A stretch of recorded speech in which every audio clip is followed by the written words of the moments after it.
Os bunkers estão na moda. Não sei se você tem acompanhado, mas muitos bilionários mundiais estão construindo bunkers, aquelas construções fortificadas, fortalezas contra vários tipos de ameaça.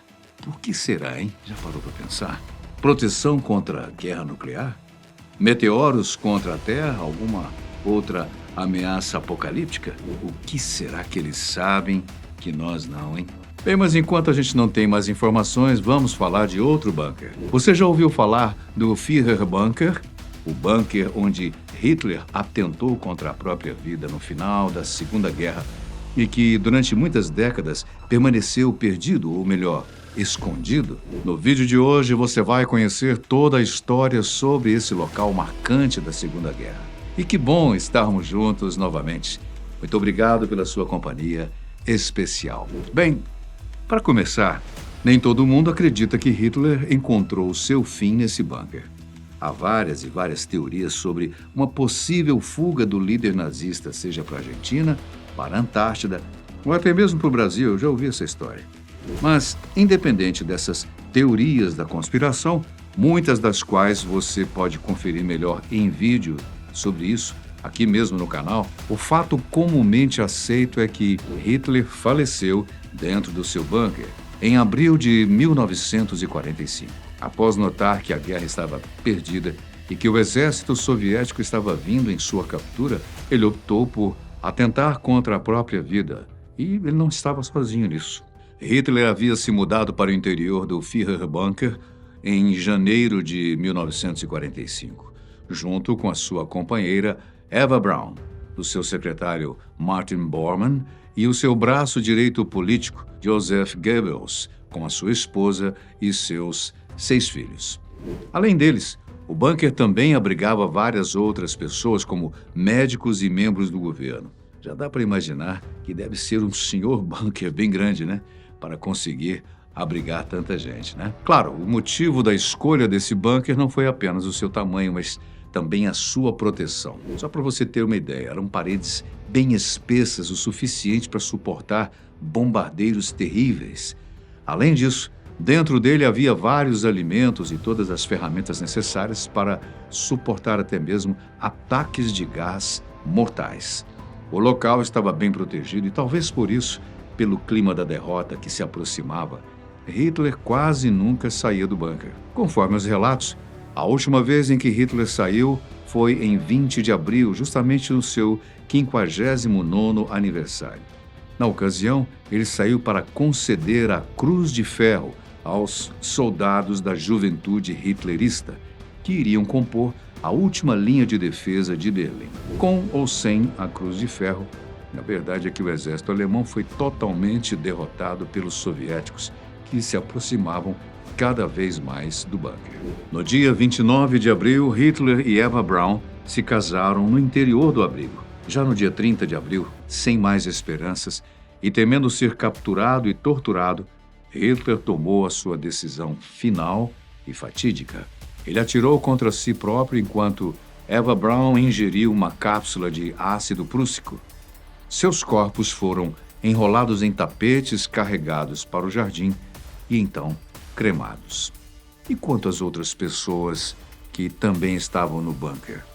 Bem, Goebbels, ao lado de toda a sua família, seguiu os passos de Hitler e também causou a própria morte. Já os demais tentaram fugir no meio do caos ou simplesmente se entregaram sem resistência quando os soviéticos chegaram. Hoje em dia, a grande maioria dos historiadores concorda com essa versão de que Hitler realmente teria tirado a própria vida, mas então, de onde vêm as teorias de que ele teria escapado? Os grandes culpados pela propagação dessas teorias são os próprios soviéticos, os primeiros a chegarem até o bunker e libertarem Berlim do domínio nazista.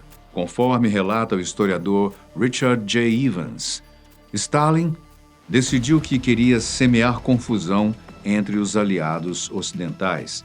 Então ele começou a insinuar fortemente que Hitler havia fugido e sobrevivido. A grande questão é que os soviéticos foram os primeiros a chegar. Eles sabiam o que realmente havia acontecido com Hitler, mas escolheram de propósito esconder essa informação do mundo. Durante muito tempo, eles deixaram todos acreditando que Hitler havia escapado e que poderia estar em qualquer outro lugar, com a ideia de que, enquanto o mundo todo ficasse preocupado com onde e quando Hitler apareceria de novo, eles seriam os únicos a saberem, com certeza, que ele estava morto. Mas, e quanto ao próprio bunker, André?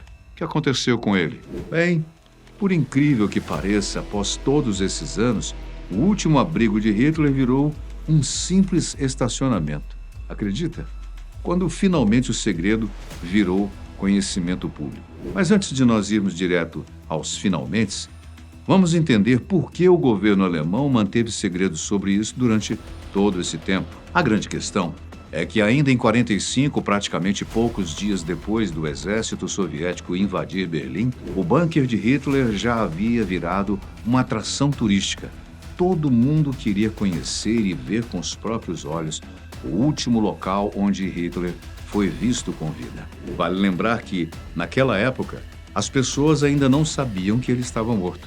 Então, havia todo um mar de mistério sobre o que eles poderiam encontrar ao explorar o bunker. Os soviéticos mantiveram o controle do abrigo de abril a dezembro, mês em que finalmente permitiram que outras nações fossem até lá fazer as suas próprias investigações. Contudo, a verdade é que, tirando algumas mobílias, o bunker nunca teve nada demais. Não haviam grandes relíquias, armas ou tesouros nazistas, nada que rendesse uma grande caça ao tesouro. No início, todos conseguiam investigar o local, sempre com 2 representantes de cada nação por vez, mas isso também logo acabou.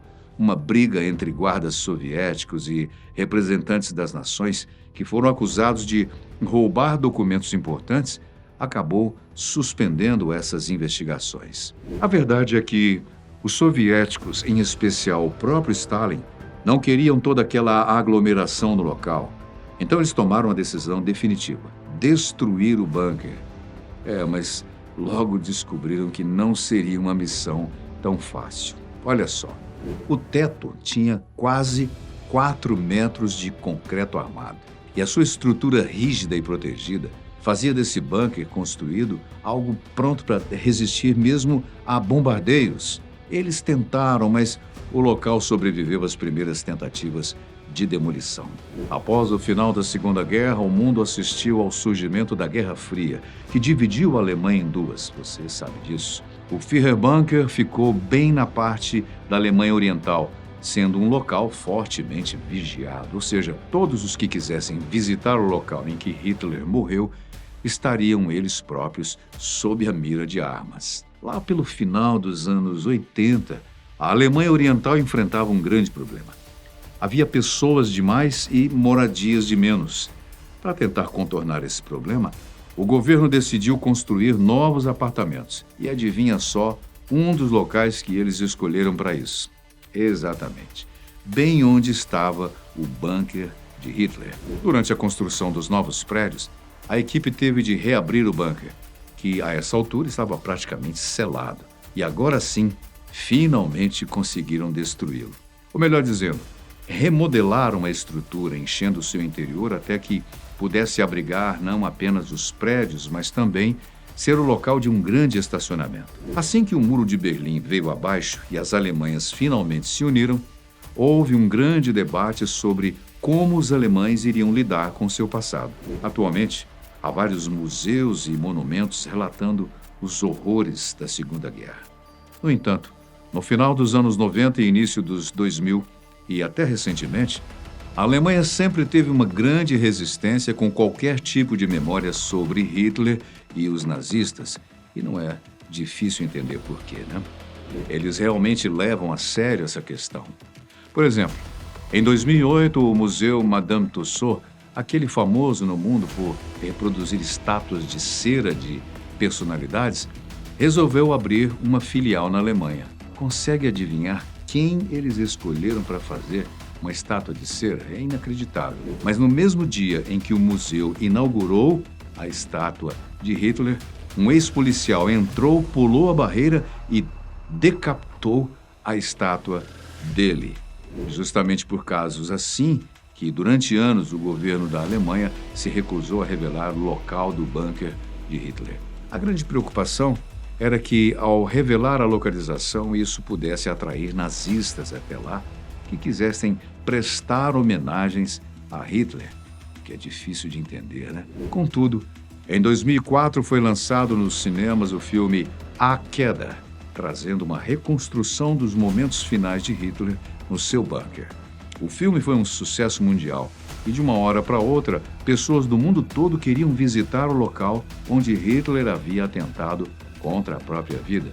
Mas ninguém sabia onde era esse local. Por manter o local em segredo, não havia nenhuma indicação, nenhuma plaquinha, nem nada do tipo que desse a entender onde o Führerbunker ficava. Isso acabou mudando apenas em 2006.